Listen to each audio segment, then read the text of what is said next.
Madaxweynaha Puntland Siciid Cabdullaahi Deni ayaa maanta xarunta madaxtooyada ee magaalada Garowe waxa uu ku qaabilay ergeyga cusub ee Qaramada Midoobey ee Soomaaliya loo soo magacaabay iyadoo kulankaasi uu ku weheliyay madaxweyne ku-xigeenka Puntland Ilyas Cismaan Lugator.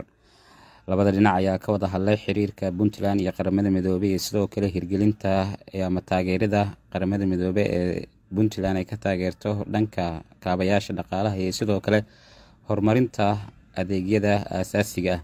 Dhanka kale labada dhinac ayaa ka wada hadlay doorashooyinka golayaasha deegaanka ee Puntland ka dhacaya iyadoo Puntland ay sheegtay dhankeeda in ay ku faanayso in ay markii ugu horeysay deegaanada Puntland lagu qabto doorasho qof iyo cod ah, taas oo horey ay ugu hirgashay deegaanada Puntland 33 degmo, iyadoo haatan ay socoto doorashada golayaasha deegaanka ee 3 degmo ee harsan. Dhinaca kale labada dhinac ayaa ka wada hadlay xiriirka federaalka iyo sidoo kale Puntland ee muddooyinkii u dambeeyay sii xumaanayay iyadoo dhankeeda Puntland ay sheegtay in ay door ka qaadanayso sidii dowlad dhiska Soomaaliya ay kaalinteeda uga yeelan lahayd.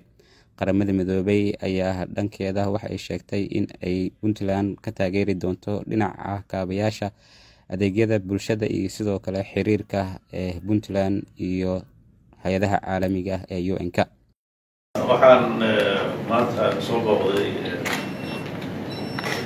wakiilka Qaramada Midoobey ee Soomaaliya iyo waqti ka socday runtii waxaan uga mahadcelinaynaa safarka uu Garowe ku yimid. waxaan iswadaarsanay wada hadal dhinacyo badan taabanayay, dhinaca amniga, dhinaca siyaasadda iyo dhinaca horumarka iyo dhinaca nabadda.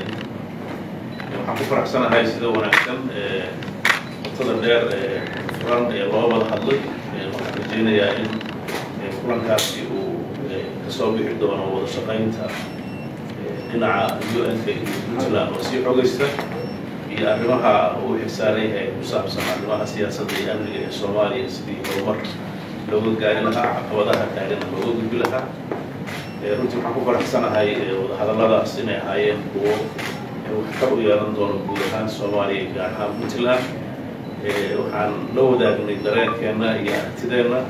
waxaan rajaynaynaa insha Allah inay ka qayb qaadan doonto sidii uu xal ugu heli lahaa arrimaha murugsan ee Soomaaliya. soo dhawaad. Mr. President, honorable members of the cabinet, members of the press, good afternoon.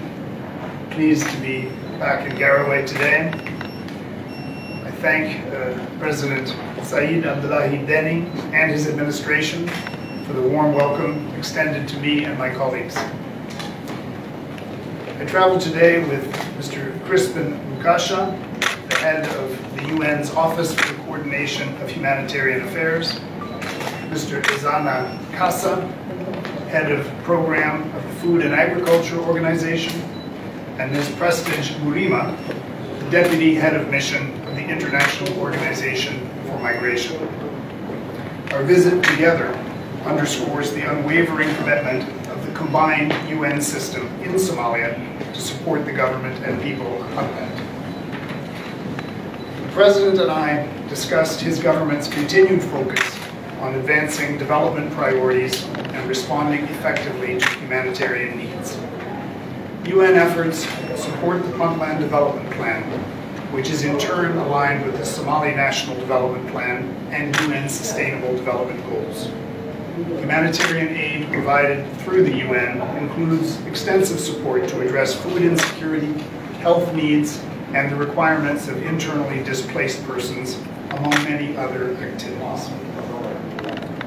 My meeting today with President Deni, we discussed the security situation, and I commended Puntland authorities for their efforts in containing terrorist groups in Bari region and for working to de-escalate clan conflicts over land disputes in Midoobey region.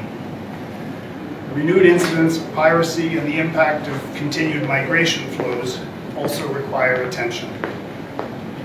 I welcome preparations by the Puntland Electoral Commission and the population of Nugal region for the start of the campaign for direct local elections, scheduled for 23 July in the 3 remaining districts, including Garowe. We hope these elections for local councils will build on the achievements of the local elections held in May 2023 and further reinforce democratization as well as progress in the participation of women and youth.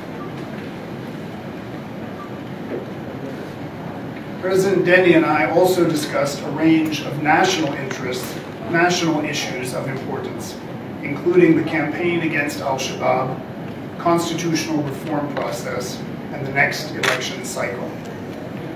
While Somalia has achieved tremendous progress in recent years, we all know many profound challenges remain.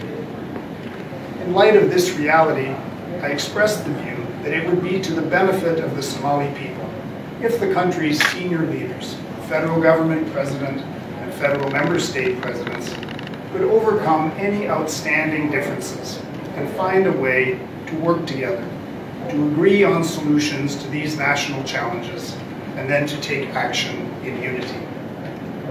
To this end, I urge leaders in Mogadishu and Garowe, with the help of other federal member state leaders, to take the steps necessary so that they can resume working together cooperatively. In conclusion, let me once again reiterate the United Nations commitment to working closely with President Saeed Abdullahi Deni and his government to support the advancement of the people of Puntland and all Somalia.